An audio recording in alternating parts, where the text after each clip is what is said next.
Alright, we're going to do a back-to-back video. So this is me helping a friend.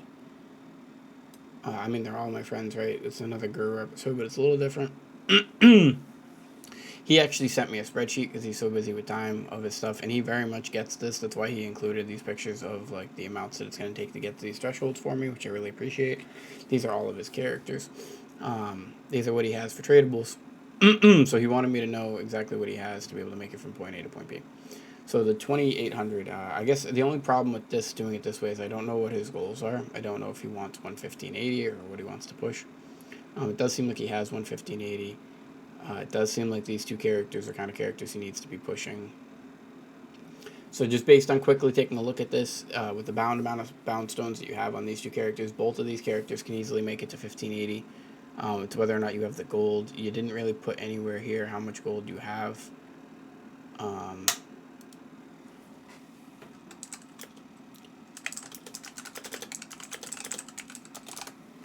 Let me ask him real quick if he has a lot of gold. So the only thing you're missing, big guy, is the gold amount. Because if you have the gold, honestly, what you should be doing is you should be pushing these two characters. Let me just type here. Push. Push.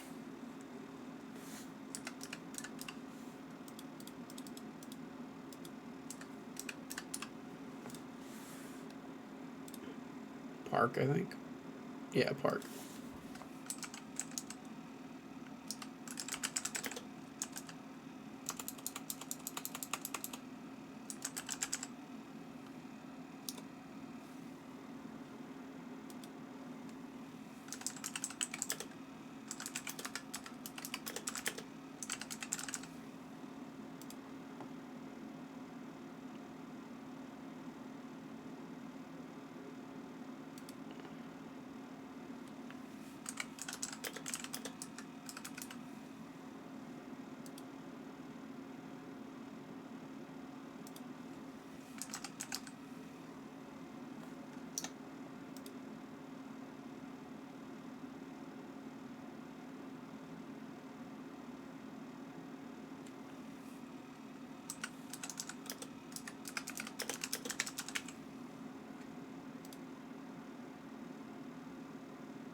Just based on the time that he has to play and everything.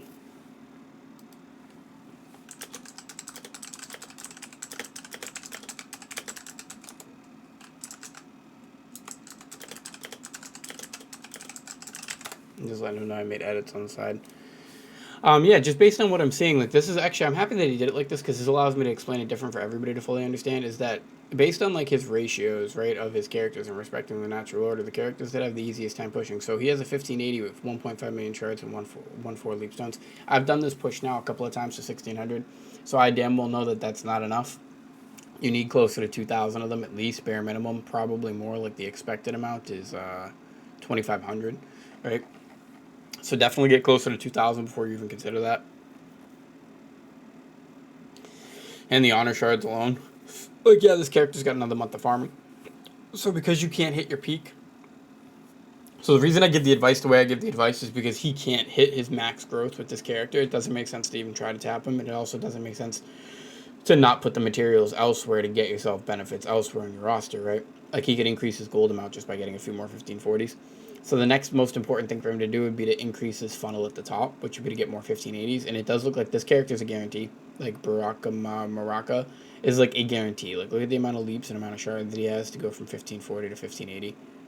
Right? Like, it's a guarantee. Like, a guarantee. The leap stones, this is the part that's throwing me off. Is I never had 6,000 leap stones on any of these characters, and they all made it.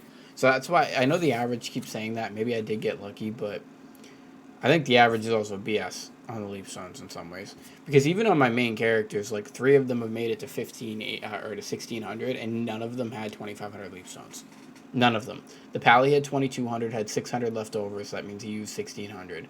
The Bard had about 1,800 or 1,900 and did run out, don't get me wrong, and hasn't actually made it there yet, but technically is there, especially if I get my 6th piece.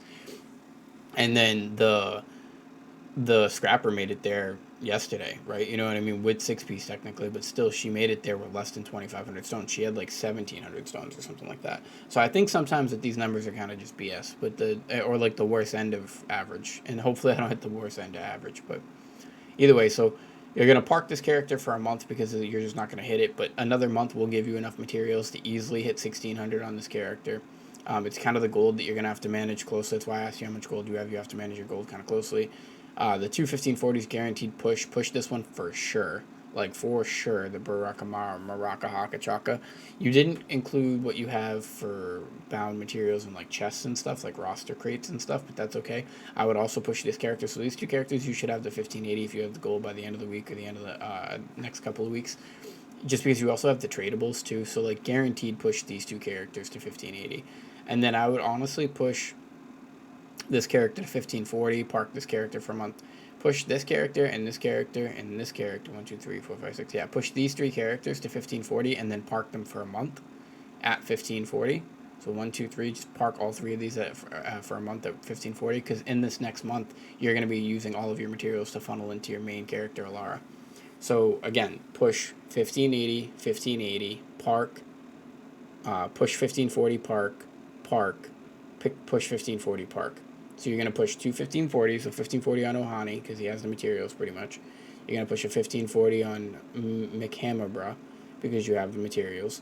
You're going to park the LostArk for a month, which will give you three characters parked at 1540 for over a month, probably over a month. You're going to push a 1580 and a 1580 on your two top characters, Baru McGrock and Duncan Lighter. Okay, because you have the materials between everything you have. And then lastly, anything you have at the very end of this, at the end of all of that process, after you get the two 1580s and two 1540s, is pushing into your main 1580, and you can drive him home to 1600. That's it. You're not hitting 1620. It's irrelevant for you. So that's it. That was a quick one. Thank you for the spreadsheet, because the spreadsheet actually made it really easy. For the future references, actually, guys, anybody who watches the YouTube channel, if you guys want to actually send me these spreadsheets, maybe I'll include my email, my, company email, I guess, or my community email, I don't know, or I'll just include the Discord again. You guys can actually, if you want to send me spreadsheets like this, that's perfectly fine, actually, because this makes it easier. It's a 7-minute video. I'm just going over your data really quickly, and you're also kind of getting an idea for what I'm looking at when I'm looking at someone's account. The only thing I'm missing here, like I said, is a gold amount and an amount of bounds that he has in storage, but based on what he has here, I can already tell that he can do all that stuff. The only difference here is if he has a shit ton of bound materials and a shit ton of gold, he might actually be able to take one of these characters, like this character McHammerbra, up to 1580 as well. But that's very unlikely. Very, very unlikely, okay? I'm just saying that if he might be able to do that with the materials. And that would actually be better for his account in the long run. But for right now, having what he has is pretty good. He's going to have three 1580s, no problem, with three 1540s behind it. And within a month to 2 months, he'll have three more 1580s and three 1600s, I think, so... Yeah, that's it, guys. It's been another Evolving Mental Moment. I do appreciate your time. Hit that like, comment, and subscribe, because this isn't just me. This is also for a friend, Tygel. This is his roster. You're not just liking and commenting on these videos for me anymore. You're liking and commenting on these videos for the people who put in the hard work with me. So I do appreciate it, and I will catch you guys in the next one.